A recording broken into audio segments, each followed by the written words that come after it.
Hello, this is Geotech Land, and today I'm going to be taking a look at Fedora 36, which has just been released after several weeks of delay. It's finally here, and I'm going to be telling you all about it.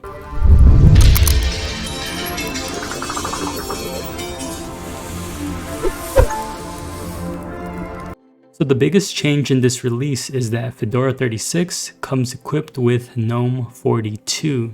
I'm going to briefly go over the main highlights of Gnome 42. First of all, it comes with the new GTK4/lib8weta theme, which looks a lot nicer and a lot more modern. And it includes an appearance selection by default. So if you go to the settings, you can switch to dark mode. And it actually also changes the wallpaper. So you can get a glimpse of this nice new dark theme here. And several apps like the calendar and the weather app have been upgraded to this newer lib8weta theme. Although my only critique is that not all the default apps are using this new theme.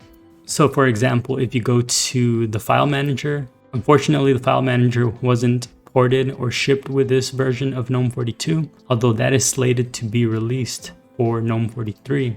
Also, another app that didn't get ported was the terminal app. So you may notice a little bit of inconsistency there, but overall, I like what Gnome 42 brings to the table here. While Fedora does have Flatpaks enabled, they are using their own repository for a lot of apps. So let's say you wanted to download and install the extensions app. You can download the app as an RPM or as a Flatpak from the Fedora store. But it would be nice if you could choose the FlatHub store as well. Otherwise, you have to go to flatpak.org, copy this line of code, and only then can you add the FlatHub repository. And this is essential if you want to install very common apps like Discord and OBS. So now when you open the Gnome Software Center, now you're going to see an option to download it from the FlatHub store, which again, I think this should be enabled by default just to make it easier for the average user. Even though I really like Gnome 42 and the direction it's going, it's still not newbie friendly by default because, well, it still has the issue of having a very bare bones desktop layout. And I feel like they should just add a traditional mode option that enables the dock by default and minimize and maximize buttons, just to make it more accommodating to Windows and Mac OS users coming to Linux. And then the other thing has to do more with Fedora and the fact that they don't enable something like FlatHub by default. So when searching for OBS before, I couldn't find anything. And it was only until I went and added and used the terminal that I could get it to load FlatHub apps. So I feel like those two things are holding Fedora back here. It looks like Fedora is running the 5.17 kernel, so relatively new there. And it's got the Mesa 22.0.2 drivers.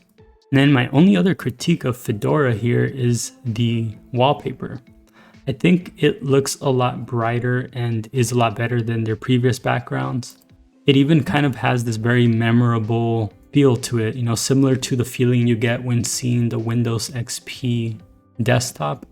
But this leans a little bit towards looking kind of like a children's type of wallpaper. Even then, I still like it. But let me know your thoughts. Are you going to be using Fedora 36 as your daily driver? What do you think is holding it back?